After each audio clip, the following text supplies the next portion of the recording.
Barış süreci toplumumuzda ertelenmemesi gereken bir süreç zaten. Şu an buna doğuda da, batıda da, Karadeniz'de de, Akdeniz'de de her yerde buna ihtiyacımız var. Ama bu barış süreci sadece hükümetle DEM Parti arasında, PKK arasında yapılacak bir süreç değil. Bunu Türkiye'de yaşayan tüm milletlerin benimsemesi gerekiyor. Şimdi Çerkezi, Lazı, Türk'ü, Kürd'ü, Alevisi, bunu daha çok yüksektense halktan başlamamız gerekiyor. Bunun için ırkçılığın bitmesi gerekiyor, milliyetçiliğin bitmesi gerekiyor. İlk önce PKK kendini feshediyorsa birçok milliyetçi kesim de, oluşum da kendini feshetmek gerekiyor. Buna da ihtiyacımız var. Sadece PKK bugün silah bıraktı, evet silahlar yakıldı. Bu şey değildir, bir bitiş değildir. Bu sadece bir adımdır, bir fedakarlık bekleniyordu. İki taraf da sessizdi aylarca. PKK dedi ki siz bir adım bekliyorsanız o ilk adımı biz atarız. Hatta eş başkan geldi, Bese Ozat. Bizzat kendisi bıraktı, öncüydü. Hani silahı bırakan, yakan insanlar alt düzey insanlar, alt düzey değil, hepsi zaten üst düzey insanlar. Ama orada silah bırakanların hiçbiri normal bir şey değildi yani. Üst düzey insanlar da bıraktı. Hani biz elimizden geleni yapıyoruz. Elimizi taşın altına koyuyoruz. Şimdi Türkiye devleti de gerekeni yapsın. Madem biz burada eşitiz, kardeşiz, hep beraber yaşıyoruz. Tamam sen de artık bir şeyler yap, bekliyoruz. Bizim zaten isteklerimiz imkansız istekler değil. Yeri ana dilde eğitim istiyoruz. Zor değil. Ana dilde eğitime bugün bakıyorsun Rojava'da bu hakkı sana veriyor. Sen Arap mısın kardeşim? Sana dayatmıyorlar bunu. İlla Kürtçe, Kırmancı, Zazaki eğitim alacaksın demiyorlar. Sen Arapça da eğitim alabilirsin. Ya da Kuzey Kürdistan'da bugün yok. Irak Kürdistan özerk bölgesinde birçok üniversitede Kürtçe, sen Kırmancı dilinde, kendi ana dilinde üniversitede de eğitim alabiliyorsun. O gün Twitter'da gördüm, birisi yorum olarak şey yazmış. Sen matematiği, sayısal dersleri nasıl alacaksın? Kardeşim bu yıllarca zaten alabiliyorsun. Bu dersi yapabiliyorsun. Sen bizim ana dilimizi resmi bir dil yap. Biz başka bir şey istemiyoruz. Biz demiyoruz Diyarbakır'da bugün Kürdistan kuracağız. Biz demiyoruz biz Mardin'de, Diyarbakır'da, Doğu'da ayrı bir devlet kuracağız. Biz senden kendi Kürdüm ben, Türk değilim. Bana haklarımı ver, bu kadar. Yarın öbür gün bir milliyetçi bana farklı gözle bakmasın. Ben ona farklı gözle bakmayayım. Biz oturalım. Madem kardeşiz ilk önce oradan ilerleyelim. Biz bunu istiyoruz. Başka bir şey istemiyoruz. Sadece teşekkür etmekle biz hiçbir yere varamayız. Sabaha kadar teşekkür etsinler. Yarın gene etsinler. Sen ilk önce DEM Parti'de tutuklanan bir sürü milletvekili var. Gazeteciler var. İlk önce hani ben demiyorum direkt üstten başlayın. Ama madem bir barışa adım atıyoruz. Birçok eş başkan, milletvekili, başkanlar içeride. Oradan başlayın. Bu süreç zamanla ilerleyince zaten kendisi de çıkar. 25 yıl. 1999-2000 yılında yakalandı. 25 yıldır içeride. Ev hapsini al kardeşim. Zor değil. Getir Ankara'da ev hapsini al. Hani Türkiye devletine söylüyorum bunu. Hani bizi yönetemezsin bu şekilde. Madem sen barış istiyorsun, şartlar tamamen eşit olsun. Silah mı, örgüt mü? Tamam biz feshediyoruz. Ama haklarımızı ver. Bugün teslim olmamızı mı istiyorsun? Sen ona göre anayasa çıkar artık. Aylarca biz silahı bıraktık. Ne zaman bıraktık? Aradan kaç gün geçti? Hala bir anayasa yok ortada. Teslim olanlara ne yapılacağı belli değil. Hala meçhul.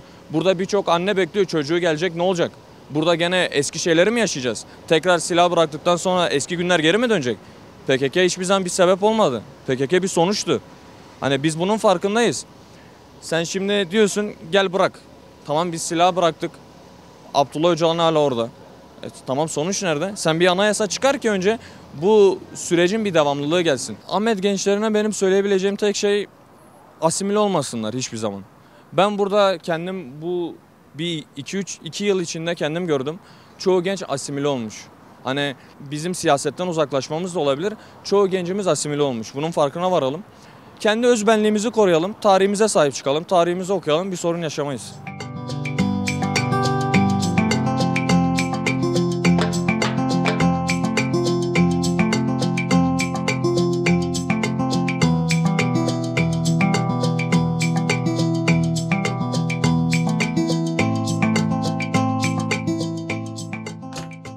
Talebimiz hani daha rahat yaşam. Mesela ben bir Ankara'ya gittiğimde, İstanbul'a gittiğimde kimliğimi verince Diyarbakır denince benden korkmamaları, daha rahat bir çözüm süreci yaşamak.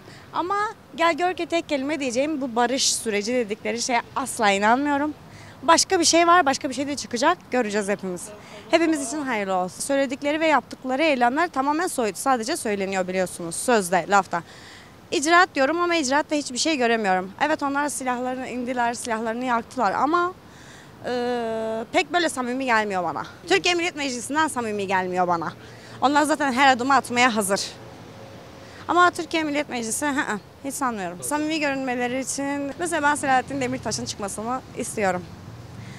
Ondan sonra Kürdistan kimliğini versinler. Ondan sonra dışlamasınlar ya. Dışlamasınlar. Hani korkmasınlar benden. Diyarbakırlıyım diye benden korkmasınlar. Madem barış var Selahattin'i çıkar. Figen Yüksekdağ çıkar. Diğerlerini çıkar abi. Ümit Özdağ girdi 3 ayda çıktı. Kendine şimdi şov yapıyor. Abi ben istiyorum dağdaki gerilla da ölmesin, bizim askerimiz de ölmesin. Barış böyle olur. Şimdi diyorlar ki işte PKK'nın başı mi alınır diyor. Muhatap mı alınır? Ya seni beni mi alacak? Bu PKK'nın kurucusu Abdullah Öcalan'dır. Önderidir, kurucusudur. Devlet onu muhatap alacak. Adamın ömründen 30 yıl yok cezaevinde. 30 yıl yok bir adamın ömründen halkların kardeşleri için İmralı'da tek başına yeri geliyor 2-3 yıldır ailesiyle görüştürülmüyor. Tabi o muhatap alınacak yani. O Kürtlere dönük bugün hala mecliste bizim dilimiz bilinmeyen dil geçiyor kurban olam. Adam kalkıyor Kürtçe dil konuşuyor. Bilinmeyen dil geçiyor. Nasıl olacak abi? Şimdi hala 2025 yılındayız biz. Bilinmeyen dil geçiyor bizim dilimiz. Bizim dilimizi varsayacak abi. Bizim Kürt siyasetçilerimizi cezaevinden çıkartacak. Barış böyle olur. Tamam PKK silah bırakıyor olumlu da sen bir sürü Kürt siyasetçisi 10 yıldır içeridedir ya. Yazık günah değil mi? Bırakılmalı ama Türkiye halkları buna hazır değil. Bunun zeminini hazırlamamız lazım. Mesela şu an onu nasıl koruyacaksın dışarı çıkardın mı? İstersen Halfeti'ye götür. Yani bunun koruma koşulları da var ileriye dönük. Yani bu adamı çıkardın mı bir orduyla nasıl Cumhurbaşkanı koruyor bunu da korumamız lazım. Dışarıda da bunu korumamız lazım. Allah korusun bir suikasta kurban gitse. Yani biliyorsun geçmişten günümüze bir sürü siyasetçi suikasta kurban gitti. Yani bunu da düşünmeleri lazım.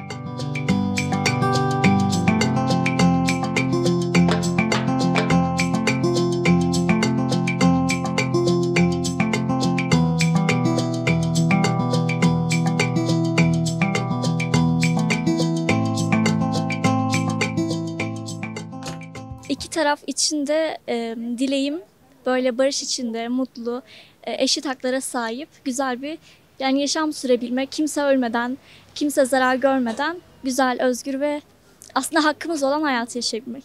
Eşit haklar yani normal bir bireyin, bir çocuğun nasıl söylesem bu ülke içerisinde herkesin eşit haklara sahip olması gerektiğini düşünüyorum. Hiç kimseden aşağıda veya yukarıda değil, olamaz da. Ben şu anda Kürtçe kursuna gidiyorum. Kendi ana dilimi şu an sıfırdan öğreniyorum. Yanımda Kürtçe kitabım ve defterim var. Sıfırdan, alfabeden başlayarak kendi ana dilimi bir kursa giderek öğreniyorum. Yani bunun olmasını istemezdim açıkçası. Kendi evimde bunun konuşulmasını ve bunu bu şekilde öğrenmek, doğal yollarla öğrenmek isterdim. Ama ne yapıyorum? Bir kursa giderek işte gönüllü insanlar öğretmenlik yapıyorlar. Onlar sayesinde öğreniyorum. Hani bunu bu şekilde öğrenmek değil de hani okullarda konuşarak veya sokakta Kürtçe duyarak bir şekilde ya da evde öğrenmek isterdim.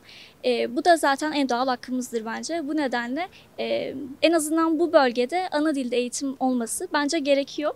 Ama hani bu konuda bilmiyorum yani benim düşüncem bu. Çünkü ben şu an mesela kendim giderek bir kursta öğreniyorum. Şu an bunu konuşuyor olmamız bile bence çok geride bir durum. Yani şu an bunu konuşuyor olmamamız gerekiyordu. Zaten kendi ana dilimizde eğitim görebiliyor olmamız gerekiyordu diye düşünüyorum. Ben herkesin, bütün insanları, ben insan olarak bakıyorum. Bütün insanların güzel, eşit ve doğuştan gelmiş olan haklarının sağlandığı güzel bir yaşam istiyorum ve diliyorum. Herkes için yani bütün insanlar için. Yalnızca Kürtler değil, bütün insanların doğuştan gelen hakları var ve bu haklara sahip olması gerekiyor diye düşünüyorum. Bunlardan biri de ana dili. Ben şu an kendi ana dilimde konuşabiliyor olmak isterdim. Ne yapıyorum bunun için de kursa gidiyorum. Öğrenmeye çalışıyorum ama kursa gitmek değil de kendim evde bunu öğrenmek isterdim. Evde konuşulsun, sokakta konuşulsun, kursta konuşulsun, okulda konuşulsun isterdim.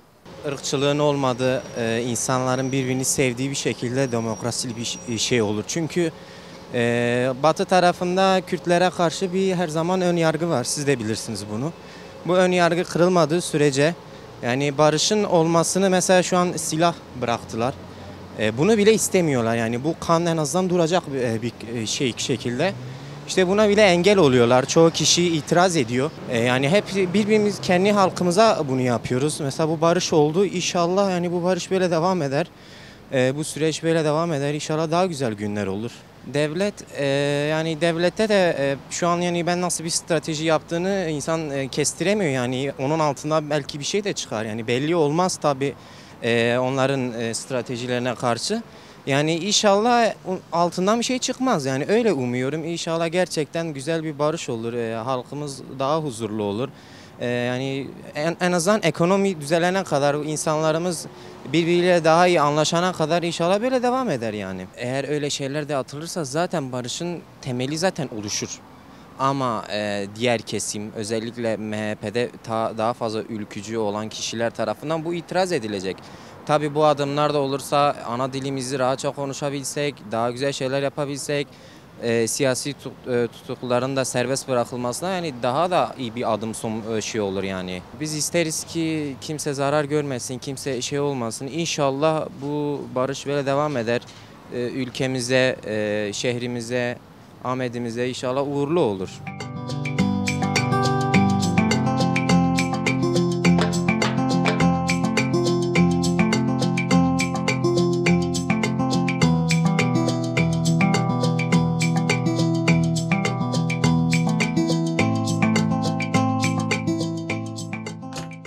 Komisyon ne yapmalı? İlk olarak Kürtlere sosyal haklar verilmeli bence.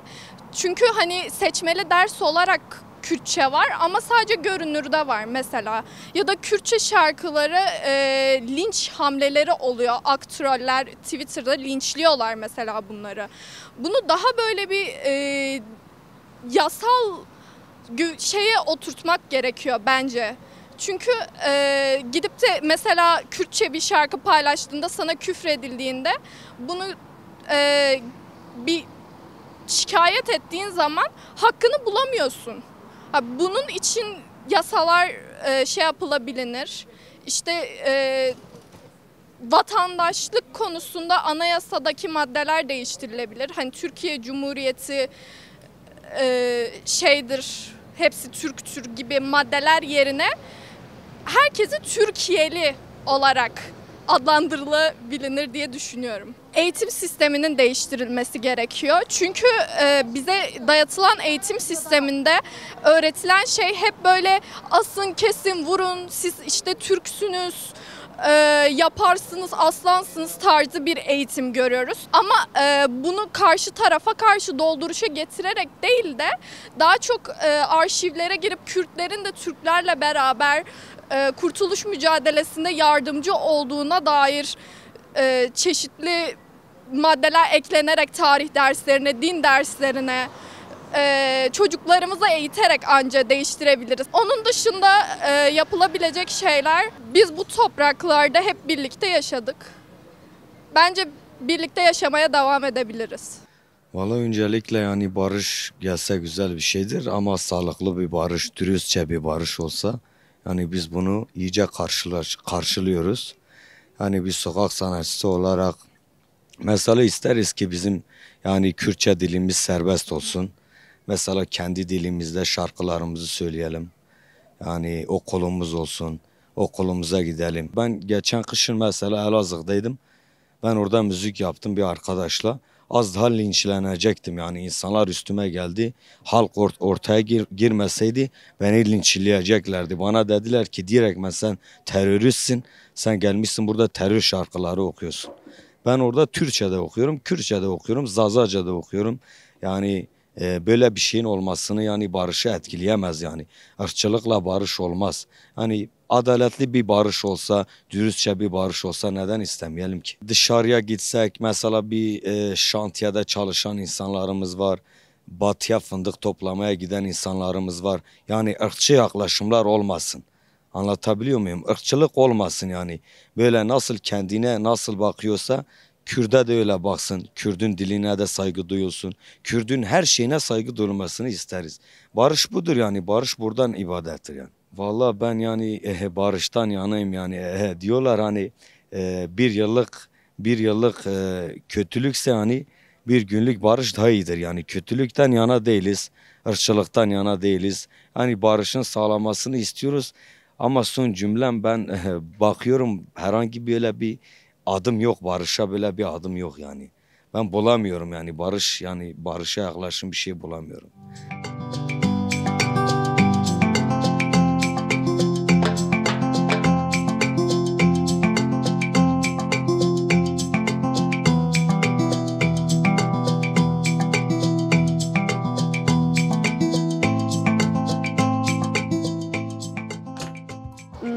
insanlar arasında gerçekleşecek bir barış gerçekten çok önemli.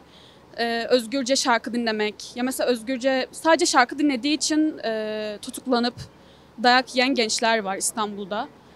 Yani şarkı dinlemek, kendi dilini konuşmak bir özgürlük olmalı. Bunun bir hak olması gerekiyor, bir barış değil. Bunun zaten bir hak olması gerekiyor. O yüzden bana çok da gerçekçi bir barış şeymiş gibi gelmiyor. Yani bence bunu devam ettirmeliler. Eğer gerçekten de silahlar yakıldı, hiçbir olmayacak. Halkın arasındaki eşit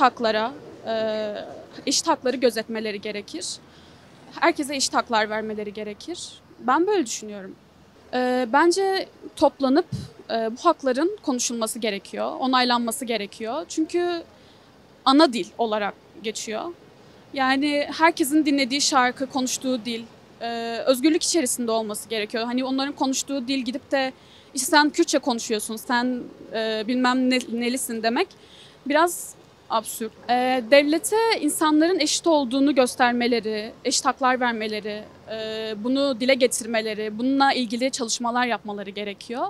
Yani çok şeyin değişmesi lazım aslında. Sadece bu konu da değil. Eğitim sistemi, ekonomi, yani her şeyin çok değişmesi lazım. Tabii ilk önce özgürlükler içinde yaşamamız lazım. Sonuçta bize verilen hak bu. Sonuçta sözde layık bir ülkeyiz, sözde özgür bir ülkeyiz. Herkes istediği gibi yaşayabiliyor. Ama biz bunların hiçbirini görmüyoruz. Ben bir kadın olarak bile geceleri yürüyemiyorum. En azından bize bu güvenli ortamın sağlanması gerekiyor. Eşit şekilde yargılanmamız gerekiyor.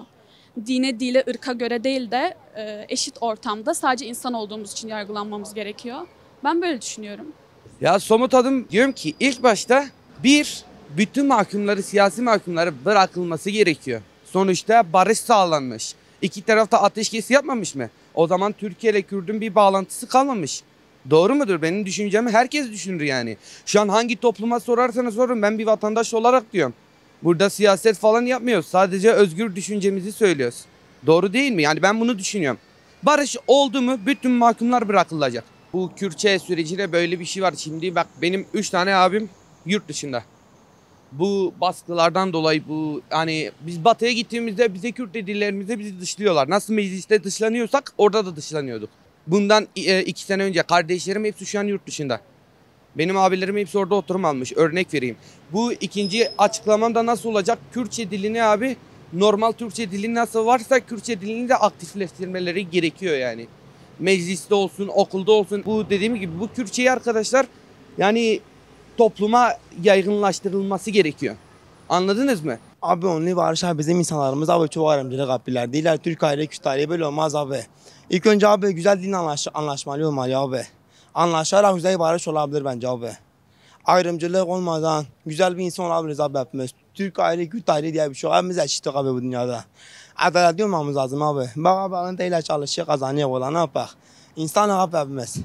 Abi bence yani hani Kürtçe şarkı da bence olmalı abi. Yani biz nasıl Türklerin ki dinliysek abi onlar da bizim dinlemelidir bence abi. Veylo, veylo, veylo, veylo.